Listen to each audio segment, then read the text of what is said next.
Hoy le presentamos a Marcel Petiot, el médico asesino. Marcel Petiot fue un médico francés que durante la Segunda Guerra Mundial montó una red falsa de escape para judíos, cuyo verdadero objetivo no era otro que conseguir víctimas para asesinarlas. Es imposible describir a cualquier asesino como mejor o peor que otro. Aún así, Marcel Petiot fue verdaderamente superlativo en su operación de horror, principalmente debido a las circunstancias y motivaciones detrás de sus actos. Prometió seguridad y libertad a los que abandonaban la Francia ocupada por los nazis, solo para despojarlos de sus posesiones y sus vidas. Al igual que con muchos asesinos en serie, la lucha interna marcó gran parte de la vida temprana de Marcel Petiot. Petiot nació en Auxerre en 1897 en una familia humilde. En su adolescencia fue expulsado de los institutos donde estudiaba, y terminó siendo arrestado por dedicarse a robar correo en 1914.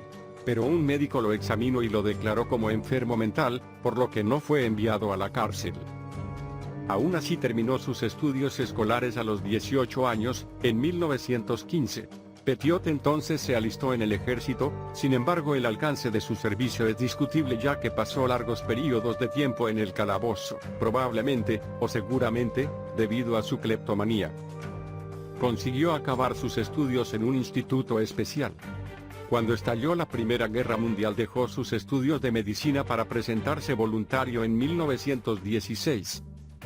Los oficiales militares finalmente dieron de baja a Petiot con beneficios por discapacidad por recomendación de un psiquiatra que creía que Petiot tenía una especie de descomposición mental. De hecho, el oficial problemático se había disparado literalmente en el pie y requería una hospitalización. Después de que su aventura en el ejército llegó a su fin, los psiquiatras recomendaron que Petiot fuera internado en un asilo. En su lugar, hizo una pasantía mientras asistía a la escuela de medicina. Petiot se graduó en 8 meses, y con su título de médico en la mano fue a trabajar en Villeneuve-sur-Yonne en 1921. Allí, Petiot casi inmediatamente se volvió adicto a dos cosas que definirían el resto de su vida: narcóticos y asesinatos. Al año siguiente fue herido en combate. Durante su tiempo de convalecencia en un hospital fue acusado de robar mantas y material médico, por lo que fue internado en un hospital psiquiátrico donde volvieron a declararlo desequilibrado mental y paranoico. Por extraño que parezca, fue reincorporado a filas en 1918 y nuevamente herido e internado en otro hospital psiquiátrico. Tras la guerra fue declarado inválido por sus problemas psicológicos, pero aún así se sacó la carrera de medicina en 1921. Muchos sospechan que la primera víctima de Petiot fue Louise de la Beauce, su amante e hija de uno de sus pacientes en Villeneuve-sur-Yonne.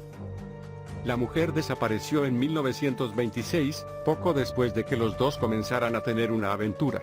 Nadie volvió a saber de la Beauce, aunque cuando las autoridades comenzaron a llevar a cabo una investigación sobre su desaparición, los vecinos informaron que habían visto a Petiot poner un gran baúl en su automóvil, tal vez, dijeron algunos, con su cuerpo dentro. La policía lo investigó, pero no encontró nada que lo vinculara con el crimen. Poco después de la desaparición de la Beauce, Petiot decidió postularse para alcalde de Villeneuve-sur-Yonne, un asiento que ganó desde que contrató a alguien para causar conmoción durante un debate y confundir a su oponente. Las cosas parecieron mejorar para él. Abrió una clínica en Villeneuve-sur-Yonne, donde terminó siendo alcalde en 1926. Al año siguiente se casó con Georgette Valentine Lovelace, que le dio un hijo, Gerard, al año siguiente. Sus maniobras continuaron con Petiot en el cargo. Lo primero que hizo Petiot al convertirse en alcalde fue malversar el dinero de la ciudad. Pero pronto empezaron a surgir rumores a su alrededor: robos, malversaciones, declaraciones falsas, incendios, de los que consigue librarse de la cárcel por poco, pero le hicieron dejar la alcaldía en 1931. En 1933, acosado por tantos problemas, dejó todo atrás y se marchó a París. Durante todo esto, Petiot fue brevemente a prisión por su persistente cleptomanía. Si bien el estallido de la Segunda Guerra Mundial y la caída de Francia ante el régimen nazi probablemente eclipsaron cualquier preocupación que alguien haya tenido al respecto, no evadió la ley por completo. El médico fue multado con 2.400 francos por su prescripción de narcóticos ilícitos, cargo por el cual habría ido a juicio si los dos adictos que declararon en su contra no hubieran desaparecido en circunstancias misteriosas poco antes de que comenzara la acción judicial. Para Petiot, la Francia ocupada por los nazis fue el telón de fondo perfecto en el que podía cometer sus crímenes. De hecho, el país estaba dividido principalmente por simpatizantes nazis, y aquellos que intentaban derrotar a la Gestapo. Petiot capitalizó el estado del miedo. Empezó a concebir un plan que sería a la vez satisfactorio a su locura y lucrativo a sus bolsillos. Petiot comenzó a invitar a residentes judíos a su clínica en el 66 de la Rue Caumartin, prometiéndoles un salvoconducto para salir de la Francia ocupada por los nazis. También ofreció su casa como una casa segura para combatientes de la resistencia, ladrones y criminales peligrosos que intentaban escapar de la ley. Aún así, lo que parecía una causa noble de su parte resultaría ser el comienzo de una de las más horribles matanzas de la historia. Petiot, que trabajaba bajo el nombre de Dr. Eugène, prometió un pasaje seguro fuera de Francia a cualquiera que pudiera pagar su tarifa de 25.000 francos, $500,000 en la actualidad. También contrató a varios promotores que ayudaron a reunir a la gente, quienes más tarde serían juzgados como cómplices. Nadie ha oído de aquellos que pagaron a la agencia de viajes de Petiot, principalmente porque los mató a todos. Le decía a sus clientes que antes de que pudieran salir del país necesitaban inoculaciones requeridas por países a donde serían enviados como Argentina o Canadá, aunque de hecho les inyectó cianuro. Petiot entonces tomó todos los objetos de valor de sus víctimas y tiró sus cadáveres en el Sena. Solo la Gestapo obligaría a Petiot a cambiar esta práctica. A medida que crecía la presencia de la Gestapo en las calles de Francia, se volvió demasiado arriesgado sacar los cuerpos de la casa y deshacerse de ellos. Así que, después de sus primeras muertes, Petiot comenzó a poner los cuerpos en tanques con cal viva para desintegrarlos. Como las desapariciones continuaban en gran escala, la Gestapo irónicamente se transformaron en los buenos de la película y comenzaron una gran investigación. La Gestapo detuvo a los cómplices del Dr. Eugène y estos revelaron su verdadero nombre, Marcel Petiot. Para cuando la Gestapo fue a buscarlo, Petiot había huido a otra parte de París. Ahora trabajando en el 21 de la Rue Lesueur, sin sus asociados, la tarea de deshacerse de los cuerpos de sus víctimas se convirtió en abrumadora. Por razones que no están claras, Petiot dejó la ciudad por unos días en marzo de 1944. Mientras estaba fuera, sus vecinos comenzaron a notar un terrible olor que emanaba de su casa, y que el humo que irradiaba de su chimenea era inusualmente nocivo. Cuando la policía llegó a investigar, pensando que tal vez había algún tipo de incendio, encontraron una nota en la puerta diciendo que el Dr. Petiot estaba fuera de la ciudad, pero volvería en unos días. Procedieron a ponerse en contacto con él, y hacerle saber sobre la condición anormal de su casa. Petiot les dijo que no entraran en la casa hasta que llegara. La policía esperó casi una hora antes de entrar en el 21 de la Rue Lesueur junto con los bomberos. Lo que encontraron era diferente a cualquier cosa que hubieran visto: cuerpos, ni siquiera cuerpos enteros, solo partes de cuerpos, estaban esparcidos por la casa. Algunos estaban en sacos de lona o maletas. El garaje tenía baldes de cal viva, un incinerador lleno de extremidades y huesos. Se encontraron al menos 10 cadáveres en la casa, aunque ninguno de ellos estaba intacto. Petiot llegó poco después, tratando de explicar que era miembro de la resistencia, y que los cuerpos eran los de los alemanes nazis y de traidores. La policía creyó en la historia de Petiot lo suficiente como para no arrestarlo entonces y allí, lo que, dado el tumulto en el que Francia se encontraba y lo venerada que era la resistencia, Petiot ascendió al nivel de héroe.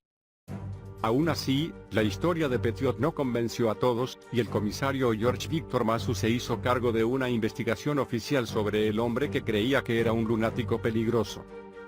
Una vez que entrevistó a la esposa y al hermano de Petiot, Maurice, junto con los hombres que habían ayudado a Petiot cuando vivía en el 66 de la Rue Caumartin, el verdadero rompecabezas comenzó a dibujar ciertas imágenes. La policía arrestó a todos sus cómplices. Cuando llegaron a la casa de Petiot para arrestarlo y acusarlo de asesinato, por supuesto, se había ido. Con su consulta como tapadera, se dedicó al tráfico de drogas entre otras fechorías. Pero fue detenido en 1936 por robar en una librería, de nuevo fue juzgado como loco e internado hasta 1937, cuando retomó su vida y su consulta como si nada. Desde principios de 1942 desaparecieron decenas de personas a las que supuestamente ayudó a escapar, junto a algunos conocidos suyos susceptibles de descubrir su plan, a los que nadie volvió a ver nunca, ni en Francia ni al otro lado del mar. La policía, ante un gesto tan patriótico, lo dejó libre. Pero no tardaron mucho en darle una vuelta al tema, habían encontrado numerosas maletas y pertenencias, lo que no tendrían sentido con la historia que les contó, ya que ni los miembros de la resistencia ni la Gestapo llevarían sus pertenencias durante un ataque. Ante las dudas intentan volver a ponerse en contacto con Petiot, pero este había desaparecido. La invasión de Normandía puso en espera la búsqueda de Petiot. Usando la guerra a su favor una vez más, Petiot se escondió con amigos, explicando que la Gestapo lo persiguió porque había asesinado a algunos informantes. A lo largo de este período, Petiot tomó una serie de nombres diferentes, dejó crecer su cabello y barba, y logró evadir la captura durante cierto tiempo. A lo largo de este período, Petiot tomó una serie de nombres diferentes, dejó crecer su cabello y barba, y logró evadir la captura durante cierto tiempo. Mientras operaba bajo un nombre supuesto, Petiot ganó tanta notoriedad como luchador de la resistencia que un periódico francés publicó un perfil del médico asesino. Cuando los periódicos llegaron a los lectores, varias personas lo reconocieron como Petiot, y alertaron a la policía de que el asesino, de hecho, todavía estaba en París. Al investigar más, hay que tener en cuenta que pasó en medio del caos del París ocupado, pocos meses antes del desembarco aliado, se dieron cuenta de que Petiot había montado una auténtica cámara de torturas en su sótano. Había una sala con mirillas para poder ver cómo la gente moría en su agonía tras inhalar gases o administrarle venenos entre otras lindezas, y también un enorme pozo de cal viva, donde se encontraron los restos de sus víctimas. Hubo de esperar a la liberación de Francia para poder ponerse a buscarlo. El 31 de octubre de 1944 fue arrestado tras tenderle una trampa. En un periódico de la Resistencia se hace un artículo contra él, acusándolo de colaborar con la Gestapo. El ego de Petiot no pudo evitar mandar una réplica al artículo, que fue usado por la policía para identificarlo y detenerlo en París. Aunque la investigación posterior encontró que tenía colaboradores, como su mujer y su hermano, todos quedaron libres y se juzgó solo a Petiot. Se le acusó de la muerte de 27 personas, las únicas que se pudieron identificar. El método usado era simple, haciéndose pasar por miembro de la resistencia, buscaba a personas desesperadas por escapar, a las que cobraba 25.000 francos, para llevarlas hasta Argentina. Pero una vez que entraban en su casa con sus pertenencias ya no salían. Los familiares y amigos de las víctimas no los echaban de menos al hacerlo supuestamente en otro país. Alguien reconoció a Petiot en una estación de tren en febrero de 1944, y dio parte a la policía que lo arrestó y lo imputó bajo cargos de asesinato. Petiot primero intentó usar sus antiguos antecedentes de inestabilidad mental para librarse, pero el juez lo desestimó. En el juicio confesó la autoría de 63 asesinatos, aunque siguió asegurando que lo hizo por Francia, y que eran todos espías nazis y soldados alemanes, pero las pruebas decían todo lo contrario. Marcel Petiot fue juzgado en 1946 con 135 cargos criminales. A lo largo de su juicio Petiot sostuvo que solo mataba a los enemigos de Francia, y que lo hacía simplemente para llevar a cabo sus deberes como luchador de la resistencia.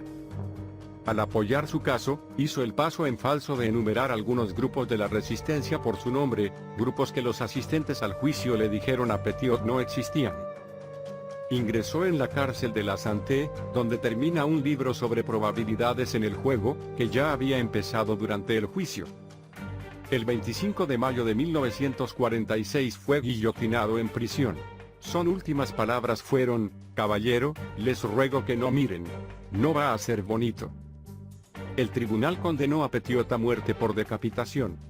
Aunque Marcel Petiot era un asesino prolífico, si no hubiera sido tan codicioso, su cuota del pasaje a la libertad era demasiado alta para la mayoría de la gente en ese momento, sin duda habría matado aún más personas. Y así moría uno de los asesinos en serie más prolíficos que tuvo Francia. Si te gustó el video dale click suscríbete, y comparte, así podremos seguir subiendo más videos. Gracias por ver nuestro contenido, suscríbete al canal, y te obsequio un link con películas y series, ilimitadas cualquiera sea su género. Déjame un comentario indicando tu nombre.